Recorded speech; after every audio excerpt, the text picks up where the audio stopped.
ഇന്നത്തെ പ്രധാന വാർത്തകളുമായി ഷാജി കിടക്കൽ. ഇന്ന് ജൂൺ 14 ശനി 2025. പശ്ചിമേഷ്യയിൽ അശാന്തിയുടെ തീനാളങ്ങൾ. ആക്രമണങ്ങളും പ്രത്യാക്രമണവുമായി ഇസ്രായേലും ഇറാനും. ഇറാന് നേർക്ക് ഇസ്രായേൽ വീണ്ടും വ്യോമാക്രമണം നടത്തിയതിന് പിന്നാലെ ശക്തമായി തിരിച്ചടിച്ച് ഇറാൻ.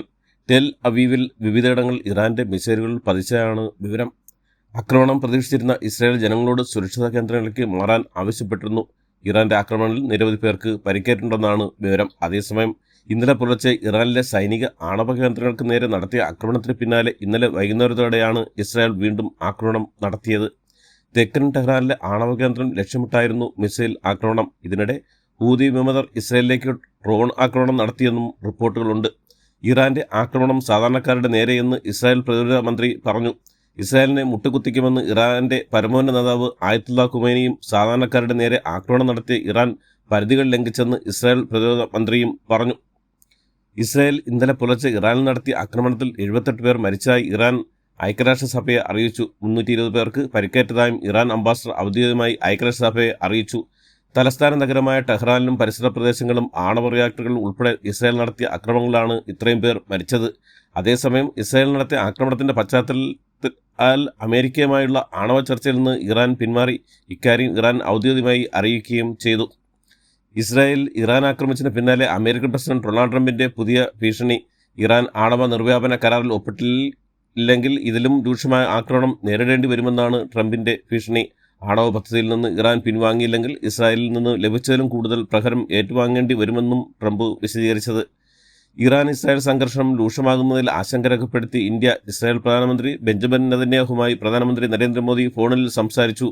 നെതന്യാഹുവിനോട് ഇന്ത്യയുടെ ആശങ്ക നരേന്ദ്രമോദി അറിയിച്ചു. നിലവിലെ സാഹചര്യത്തെക്കുറിച്ച് ഇരുവരും ചർച്ച ചെയ്തു. മേഖലയിൽ സമാധാന പുനഃസ്ഥാപനമെന്ന് ഇന്ത്യയുടെ നിലപാടാണെന്ന് നരേന്ദ്രമോദി ആവർത്തിച്ചെന്നാണ് റിപ്പോർട്ടുകൾ. അഹമ്മദാബാദ് വിമാന ദുരന്തത്തിൽ ദുരൂഹത തുടരുന്നു. സംഭവസ്ഥലത്ത് നിന്ന് തകർന്ന വിമാനത്തിന്റെ ബ്ലാക്ക് ബോക്സും ഡിജിറ്റൽ വീഡിയോ റെക്കോർഡറും കണ്ടെത്തിയെന്ന് വ്യോമയാന മന്ത്രാലയം സ്ഥിരീകരിച്ചു. അട്ടിമറി തൽക്കാലം സംശയിക്കുന്നില്ലെങ്കിലും NIAയും അന്വേഷണത്തിൽ പിന്തുണയ്ക്കും. അപകടത്തിന്റെ കാരണം കണ്ടെത്താൻ സാധ്യമായതെല്ലാം ചെയ്യുമെന്നും വ്യോമയാന മന്ത്രി റാംമോഹൻ നായിഡു വ്യക്തമാക്കി. അപകടത്തിൽപ്പെട്ട വിമാനത്തിന്റെ ഒരു ബ്ലാക്ക് ബോക്സ് വിമാനം ഇടിച്ചിറങ്ങിയ കെട്ടിടത്തിന്റെ മുകളിൽ നിന്ന് കണ്ടെത്തിയെന്ന് വ്യോമയാന മന്ത്രാലയം സ്ഥിരീകരിച്ചു. ഫ്ലൈറ്റ് ഡേറ്റ റെക്കോർഡിലെ വിവരങ്ങൾ എയർക്രാഫ്റ്റ് ആക്സിഡന്റ് ഇൻവെസ്റ്റിഗേഷൻ ബ്യൂറോ ശേഖരിക്കുകയാണ്. തൽക്കാലം സാങ്കേതിക തകരാർ എന്നാണ് നിഗമനമെങ്കിലും അട്ടിമറി സാധ്യതയടക്കം എല്ലാ വശങ്ങളും അന്വേഷണ പരിധിയിൽ വരും. NIA സംഘം സംഭവസ്ഥലത്തെത്തി പരിശോധന നടത്തി. സാങ്കേതിക തകരാറിനെ തുടർന്നുള്ള അപകടം എന്ന നിഗമനത്തിലാണ് തൽക്കാലം കേന്ദ്ര സർക്കാർ. അഹമ്മദാബാദ് വിമാനത്താവളത്തിലെ വിമാനാപകടത്തിന്റെ പശ്ചാത്തലത്തിൽ ബോയിങ് 787 ഡ്രീംലൈനർ വിമാനങ്ങളിൽ സുരക്ഷാ പരിശോധന കർശനമാക്കാൻ DGCA നിർദ്ദേശം. ട്രാൻസിസ്റ്റിലും പരിശോധന ഉറപ്പാക്കണമെന്നും ഹൈഡ്രോളിക് സംവിധാനം അടക്കം പരിശോധിക്കണമെന്നും നിർദ്ദേശമുണ്ട്. പവർ സിസ്റ്റവും ടേക്ക് ഓഫിനുള്ള മാർഗനിർദ്ദേശങ്ങളും സ്ഥിരം വിലയിരുത്തണം. കണ്ടെത്തുന്ന പ്രശ്നങ്ങൾ ഉടൻ പരിഹരിക്കണമെന്നും DGCA നിർദ്ദേശം നൽകി. അഹമ്മദാബാദ് വിമാന അപകട സമയത്ത് പ്രദേശത്തെ താപനില 1000 ഡിഗ്രി സെൽഷ്യസിലേക്ക് ഉയർന്നെന്നും അനിയതര സാധാരണമായി താപനില ഉയർന്ന് രക്ഷാപ്രവർത്തനത്തിന് വെല്ലുവിളി സൃഷ്ടിച്ചായും വാർത്താ ഏജൻസിയായ PTA റിപ്പോർട്ട് ചെയ്യുന്നു. അഗ്നിപർവ്വതങ്ങളിലായ ലാവ സാധാരണയായി 1140 മുതൽ 1170 ഡിഗ്രി സെൽഷ്യസ് വരെ താപനിലയിൽ വരെ എത്താറുണ്ട്. ഇതിനോട് സമാനമാണ് അപകടത്തിന് പിന്നാലെ രൂപപ്പെട്ട സാഹചര്യമെന്നാണ് പുറത്തുവരുന്ന വിവരങ്ങൾ. ഇറാനെ ആക്രമിച്ച ഇസ്രായേൽ നിലപാട് അന്താരാഷ്ട്ര നിയമത്തിന് എതിരാണെന്ന് മുസ്ലിം ലീഗ്. ഇസ്രായേൽ ഉയർത്തുന്നത് ഭീഷണിയാണെന്നും ഇറാൻ്റെത് പ്രതിരോധമാണെന്നും PK കുഞ്ഞാലിക്കുട്ടിയും സാദിഖ് അലി തങ്ങളും നിലമ്പൂരിൽ വാർത്താ സമ്മേളനത്തിൽ പറഞ്ഞു. ഇസ്രായേൽ വിഷയം ലോക സമാധാനത്തിന് ഭീഷണിയാണെന്നും ഇസ്രായേൽ ചെയ്യുന്നത് അന്താരാഷ്ട്ര മര്യാദയ്ക്ക് എതിരാണെന്നും സാദിഖ് അലി തങ്ങൾ കുറ്റപ്പെടുത്തി. ആക്രമണത്തിന് തുടക്കമിടുന്നത് ഇസ്രായേലാണെന്നും PK കുഞ്ഞാലിക്കുട്ടിയും പറഞ്ഞു. ഇറാന് നേരെ ഇസ്രായേൽ നടത്തിയ ആക്രമണത്തിൽ അപലപിച്ച് മുഖ്യമന്ത്രി പിണറായി വിജയൻ. ലോകത്ത് സാധാരണഗതിയിൽ നിലനിൽക്കുന്ന മര്യാദകൾ പാലിക്കേണ്ട എന്ന നിലപാടിൽ മുന്നോട്ട് പോകുന്ന തെമ്മാടി രാഷ്ട്രമാണ് ഇസ്രായേലെന്നും അവർ ഇറാന് നേരെ നടത്തിയ ആക്രമണം ലോക സമാധാനത്തെ തന്നെ മോശമായി ബാധിക്കുമെന്നും മുഖ്യമന്ത്രി അഭിപ്രായപ്പെട്ടു. അതിശക്തമായ എതിർപ്പും വെറുപ്പും ജനങ്ങൾക്ക് ഇടയിലുണ്ടെന്ന് മനസ്സിലാക്കിയാണ് LDF ഇപ്പോൾ പാലസ്തീനുമായി ഇറങ്ങിയിരിക്കുന്നതെന്ന് പ്രതിപക്ഷ നേതാവ് VD സതീശൻ. കോൺഗ്രസ് പതിറ്റാണ്ടുകളായി പാലസ്തീനോട് ഐക്യദാർഢ്യം പ്രഖ്യാപിക്കുന്ന പ്രസ്ഥാനമാണെന്ന് പറഞ്ഞ സതീശൻ കഴിഞ്ഞ 9 വർഷക്കാലത്തെ ഭരണനേട്ടങ്ങൾ പറഞ്ഞും ഈ സർക്കാർ ജനങ്ങൾക്ക് വേണ്ടി ചെയ്ത കാര്യങ്ങൾ പറഞ്ഞും നിലമ്പൂരിൽ തെരഞ്ഞെടുപ്പിനെ നേരിടാൻ LDF തയ്യാറാണോ എന്നും ചോദിച്ചു. നിലമ്പൂർ ഉപതെരഞ്ഞെടുപ്പിൽ വെൽഫെയർ പാർട്ടി UDF എന്നതിനെതിരെ വിമർശനവുമായി മുഖ്യമന്ത്രി പിണറായി വിജയൻ. ജമാഅത്തെ ഇസ്ലാമിയുടെ മുൻകാല പ്രസിഡന്റുമാരെടുത്ത നിലപാട് മുസ്ലിം ലീഗ് ഓർക്കണമെന്നും അന്നത്തെ ജമാഅത്തിയിൽ നിന്ന് ഇന്ന് അവർക്ക് എന്ത് മാറ്റമാണ് ഉണ്ടായതെന്ന് പറയണമെന്നും മുഖ്യമന്ത്രി ആവശ്യപ്പെട്ടു. നിലമ്പൂരിൽ CPM പച്ചയ്ക്ക് വർഗീയത പറയുന്നുവെന്ന് പ്രതിപക്ഷ നേതാവ് VD സതീശൻ. ജമാഅത്തെ ഇസ്ലാമിയെ കൊണ്ടു നടക്കുന്ന ലീഗ് നേതാക്കൾ നേരത്തെ പാണക്കാട് തങ്ങൾമാർ എടുത്ത നിലപാട് ആലോചിക്കണമെന്ന് പറഞ്ഞ മുഖ്യമന്ത്രി പിണറായി വിജയന് മറുപടിയുമായി PMA സലാം നിലമ്പൂരിലെ തെരഞ്ഞെടുപ്പ് രാഷ്ട്രീയ പോരാട്ടമാണെന്നും ഇവിടെ രാഷ്ട്രീയം പറയണമെന്നും PMA സലാം പറഞ്ഞു. നേരത്തെ ഇറാൻ ഇറാഖ് യുദ്ധകാലത്ത് സദ്ദാം ഹുസൈൻ്റെ പേര് പറഞ്ഞാണ് മാർക്സിസ്റ്റ് പാർട്ടി വോട്ട് നേടിയതെന്നും അതിനുശേഷം CAA പറഞ്ഞാണ് വോട്ട് നേടിയതെന്നും എന്നിട്ട് CAAയ്ക്ക് എതിരെ സമാനപരമായി സമരം നടത്തിയവർക്കെതിരെ കേസെടുത്തുവെന്നും അദ്ദേഹം പറഞ്ഞു.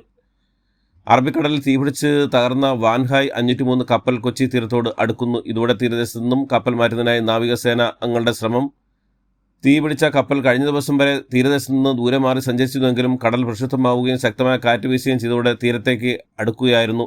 അപകടത്തിൽപ്പെട്ട കപ്പലിനെയും ടഗ് ഓഫ്ഷോർ വാരിയറേയും ബന്ധിപ്പിക്കുന്നതിനായി നാവികസേനകൾക്ക് സാധിച്ചിട്ടുണ്ട്. തീരത്തോട് അടുക്കുന്ന കപ്പലിനെ ഹെലികോപ്റ്ററുമായി ബന്ധിപ്പിച്ച് തീരത്തു നിന്നും ദൂരത്തേക്ക് മാറ്റുന്നതിനാണ് ശ്രമം. അതേസമയം കപ്പലിലെ തീ നിയന്ത്രണ വിധേയമാണെങ്കിലും ഇപ്പോഴും കപ്പലിൽ നിന്ന് പുക ഉയരുന്നുമുണ്ട്. സംസ്ഥാനത്ത് വരും ദിവസങ്ങളിൽ അതിതീവ്ര മഴയുണ്ടാകുമെന്ന് ജാഗ്രത പാലിക്കണമെന്നും കേന്ദ്ര കാലാവസ്ഥാ വകുപ്പിൻ്റെ മുന്നറിയിപ്പ്. വടക്കൻ കർണാടക അതിനോട് ചേർന്നുള്ള തെലങ്കാന റയാലസീമയ്ക്ക് മുകളിലായി ചക്രവാത ചുഴി സ്ഥിതി ചെയ്യുന്നുമുണ്ട്. കേരളത്തിന് മുകളിൽ പടിഞ്ഞാറൻ കാറ്റ് ശക്തമായി തുടരുകയാണ്. ഇതിൻ്റെ ഭാഗമായി സംസ്ഥാനത്ത് 5 ദിവസം വ്യാപകമായ മഴയ്ക്ക് സാധ്യതയുണ്ടെന്നാണ് മുന്നറിയിപ്പ്. അതിതീവ്ര മഴ മുന്നറിയിപ്പിൻ്റെ പശ്ചാത്തലത്തിൽ കാസർഗോഡ് ജില്ലയിൽ ഇന്നും നാളെയും ജില്ലയിലെ എല്ലാ വിദ്യാഭ്യാസ സ്ഥാപനങ്ങൾക്കും കളക്ടർ അവധി പ്രഖ്യാപിച്ചു. സംസ്ഥാനത്ത് കനത്ത മഴ തുടരുന്ന സാഹചര്യത്തിൽ ടൂറിസത്തിന് നിയന്ത്രണം ഏർപ്പെടുത്തി അധികൃതർ.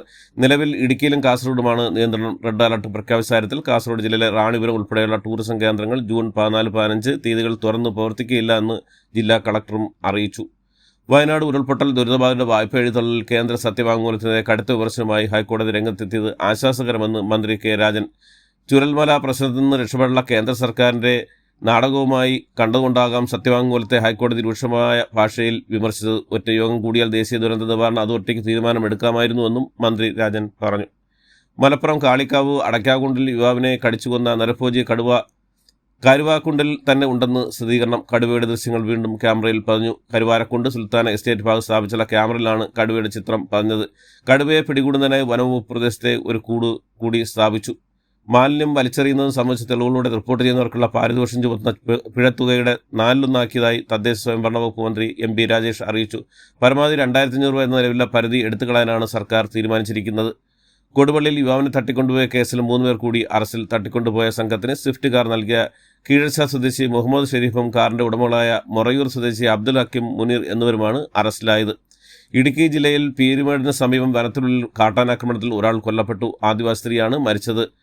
മലമ്പണ്ടാര വിഭാഗത്തിൽപ്പെട്ട സീതയാണ് മരിച്ചത്. വനവിഭവങ്ങൾ ശേഖരിക്കാൻ ഇന്നലെ വനത്തിനുള്ളിൽ പോയപ്പോഴായിരുന്നു കാട്ടാന ആക്രമിച്ചത്. അഹമ്മദാബാദ് ആകാശ ദുരന്തത്തിൽ മരിച്ച മലയാളി രഞ്ജിതയെ സാമൂഹ്യ മാധ്യമത്തിലൂടെ അധിക്ഷേപിച്ച വെള്ളരിക്കുണ്ട് ഡെപ്യൂട്ടി തഹസിൽദാർ പവിത്രനെ കസ്റ്റഡിയിലെടുത്ത് പോലീസ്. വെള്ളരിക്കുണ്ട് പോലീസാണ് പവിത്രനെ കസ്റ്റഡിയിലെടുത്തത്. ജാമ്യമില്ലാ വകുപ്പ് പ്രകാരം ഹോസ്ദുർഗ് പോലീസാണ് പവിത്രനെതിരെ കേസെടുത്തിരിക്കുന്നത്.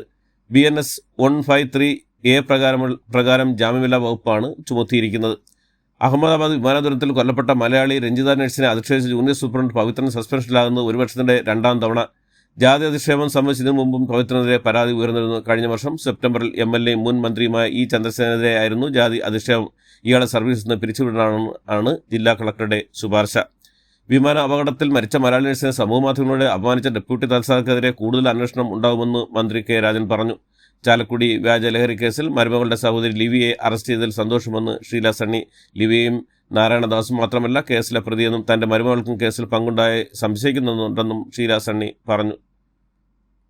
ഫാം ഫെഡ് നിക്ഷേപ തട്ട് കേസ് പ്രതികളുമായി ഗുരുവായൂർ ടെമ്പിൾ പോലീസ് തെളിവെടുപ്പ് നടത്തി. Farm fed chairman C. Rajesh Pillai, MD അഗർ ഫ്രാൻസിസ് എന്നിവരാണ് ഗുരുവായൂർ ടെമ്പിൾ പോലീസ് കിഴക്കേ നടയുള്ള സ്ഥാപനത്തിൽ തെളിവെടുപ്പിന് എത്തിയത്. ഇതോടുകൂടി ഇന്നത്തെ വാർത്തകൾ അവസാനിക്കുന്നു. എല്ലാവർക്കും നന്ദി, നമസ്കാരം.